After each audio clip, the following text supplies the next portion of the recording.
دی فوج نو تربیت دیندے سن. اردو اگر ہو جائے. اچھا میرے والد صاحب اعلیٰ کے مرید تھے اور ترک کی فوج کو تربیت دیا کرتے تھے. حکومت ترک کی طرف سے حجاز مقدس کی فوج کو تربیت دینے کے لیے آئے تھے. یہ سعودیہ سن 1922 کے بعد لوگوں نے کہنا شروع کیا ہے. پہلے لوگ کہا کرتے تھے حجاز مقدس. تو حکومت ترک کی طرف سے حجاز مقدس کی فوج کو تربیت دینے کے لیے آئے تھے. بستی قباء شریف جہاں مسجد قباء ہے وہاں ہماری رہائش تھی. میری ولادت 1 جنوری سن 1900 میں بستی قباء شریف میں ہوئی. اپنی والدہ کے پیٹ سے اندھا پیدا ہوا. مادر ذات نبینہ 7 سال تک نبینہ رہا. 7 سال کے بعد میرے ابا جان 3 مہینے کی چھٹی لے کر ہندوستان آئے اور مجھے بریلی شریف لے کر گئے. واقعہ تو بڑا لمبا ہے. میاں شیر محمد رحمۃ اللہ علیہ جب اپنے دادا پیر و مصر کے عرس پر جاتے تھے ضلع گرداسپور ہندوستان میں تحصیل بٹالہ، تو میرے نانا جان سے میاں صاحب کو بڑا پیار تھا. ایک رات میرے نانا جان کے پاس میاں شیر محمد رہا کرتے تھے. اتفاق سے میاں شیر محمد ہمارے گھر آ گئے. مجھے دیکھا اور میرے نانا جان سے آپ نے فرمایا کہ سید صاحب اپنے اس نواسے کو اپنے پیر خانے پر بریلی شریف لے کر نہیں گئے. میرے نانا جان نے عرض کیا حضور ان کی رہائش ہے حجاز مقدس میں، اب 3 مہینے کی چھٹی لے کر ہندوستان آئے ہیں، آپ جانے کا ارادہ کر رہے ہیں. میاں صاحب نے فرمایا سید صاحب ارادہ نہ کرو، آج ہی چلے جاؤ. میاں صاحب کا حکم مان کر میرے والد صاحب نے مجھے اور میری والدہ صاحبہ کو ساتھ لیا اور بریلی شریف کا سفر شروع کر دیا. وہ دور پیدل چلنے کا دور تھا. موٹریں، لاریاں، کاریں، ٹرک، سائیکل وغیرہ، سکوٹر وغیرہ نہ ہوتے تھے.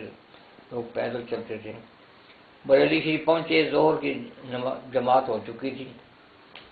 میرے ابا جان نے میرا ہاتھ پکڑا اور سیدی امام محمد رضا خان رحمۃ الرحمن تاجدار بریلی آپ کے حجرے میں لے گئے اور مجھے آپ کے روبرو پیش کیا. عرض کی حضور میرا یہ بچہ اپنی ماں کے پیٹ سے اندھا مادر ذات نبینہ پیدا ہوا ہے، اس کے لیے دعا بھی فرمائیں اور کرم نوازی بھی فرمائیں. سیدی امام محمد رضا خان رحمۃ الرحمن آپ نے میرے والد صاحب سے فرمایا کہ سید صاحب کتنی چھٹی حجاز مقدس سے لے کے آئے ہیں؟ میرے ابا جان نے عرض کیا حضور 3 مہینے کی چھٹی لے کے آیا. فرمایا سب کچھ تو ہو جا مدینہ پاک میں، یہاں کیا رکھا ہے، واپس چلے جاؤ. آپ نے اپنی جیب سے رومال نکالا جسے ہاتھ صاف کرتے تھے، منہ صاف کرتے تھے. فرمایا یہ رومال لے جاؤ اور واپس مدینہ پہنچنے کے بعد صبح کے وقت روضہ رسول اللہ پر حاضری دیا کرو. اس رومال کو پانی میں بھگو دیا کرو. روضہ اثر کی چاروں طرف صفائی کیا کریں. جو مٹی شریف خاک پاک اس رومال کو لگے اس کا دھون لے لیا کریں. کسی برتن میں تھوڑا سا پانی ڈال کر اس رومال کو دھویا کریں، اچھی طرح نچوڑا کریں. ایک سلائی بچے کی آنکھوں میں صبح شام لگایا کریں.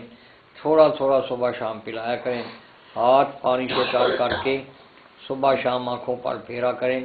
4 دن کے بعد رب کائنات اپنے حبیب لبیب صلی اللہ علیہ وسلم کا صدقہ نور عطا فرما دے گا.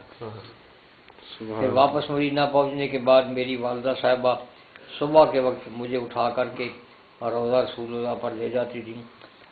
رومال کو پانی میں بھگو کے روضہ اطہر کی چاروں طرف صفائی کرتی تھی. جو خاک پاک مٹی شریف اس رومال کو لگتی اس کا دھون لے لیتی، کسی برتن میں تھوڑا سا پانی ڈال کر اس کو دھوتی، نچوڑتی. ایک سلائی میری آنکھوں میں صبح شام لگاتی، تھوڑا تھوڑا صبح شام پلاتی. ہاتھ پانی سے تر کر کے صبح شام آنکھوں پر پھیرتی.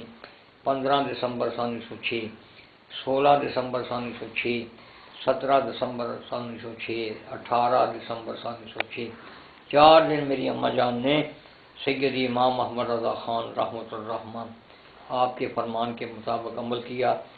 19 دسمبر 1906 رات کو میں سویا ہوا تھا، جاگا تو میں نے تھوڑی تھوڑی روشنی محسوس کی. معمولی دیواریں نظر آنے لگیں. میں نے اپنی والدہ صاحبہ کو آواز دی، اماں جان اٹھیے، اماں جان اٹھیے، اماں جان اٹھیے. ہمارے پیر و مرشد نے جو فرمایا تھا وہ وارد ہو چکا ہے، تقدیر الہی بن چکی ہے۔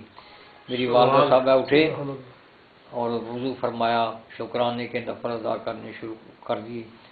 صبح تک میری اماں جان شکرانے کے نفل ادا کرتی رہیں۔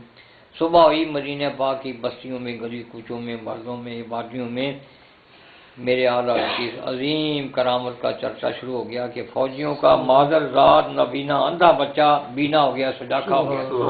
لوگ مبارک دینے کے لیے آنے شروع ہوئے۔ میرے والد صاحب نے استعفیٰ دے دیا اور مجھے لے کر، میری اماں جان کو لے کر کے ہندوستان کا سفر شروع کر دیا، سیدھے بریلی شریف پہنچے۔ میری والدہ صاحبہ فرمایا کرتے تھے کہ جب ہمارے پیر و مرشد یہ فرما رہے تھے کہ یہ رومال لے جائیں اور واپس مدینہ پاک چلے جائیں، روزہ رسول اللہ کی صبح کے وقت حاضری دیا کریں، اس رومال کو پانی میں بھگو کر گیلا کر کے روضہ اثر کی صفائی کیا کریں، جو مٹی شریف آ کے پاک اس رومال کو لگے کسی برتن میں تھوڑا سا پانی ڈال کر اس کو دھویا کریں، اچھی طرح نچوڑا کریں، ایک ایک سلائی بچے کی آنکھوں میں صبح شام لگایا کریں، تھوڑا تھوڑا صبح شام پلایا کریں، ہاتھ پانی سے تر کر کے صبح شام آنکھوں پر پھیرا کریں۔ 4 دن کے بعد رب کائنات اپنے حبیب لبیب صلی اللہ علیہ وسلم کے دالین پاک کا صدقہ نور عطا فرما دے گا۔